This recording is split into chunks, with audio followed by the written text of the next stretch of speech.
We'll guide you through how to set up Streamlabs alerts for your streaming channel.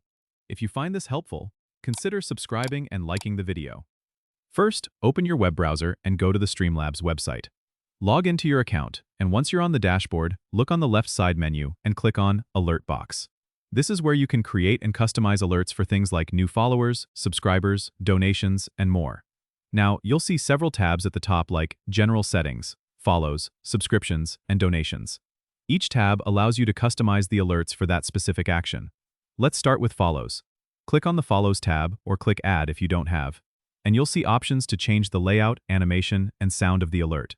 You can upload your own image or sound file if you want something unique.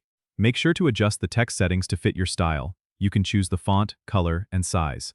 Once you're happy with the Follows alert, do the same for the Subscriptions and Donations tabs. Don't forget to save your settings after each change. Now, go back to the General Settings tab to find the URL for your alert box. You'll need to copy this URL and paste it into your broadcasting software, like OBS or Streamlabs Desktop. Open OBS and add a new browser source, then paste the URL into the URL field. Adjust the width and height to match your stream layout. This will ensure that alerts pop up on your stream when someone interacts with your channel. Finally, test each alert to make sure they're working correctly. You can do this by clicking the Test button next to each alert type in Streamlabs. If everything looks good, you're all set up and ready to go live with your new alerts. Don't forget to subscribe and comment if this helped you out.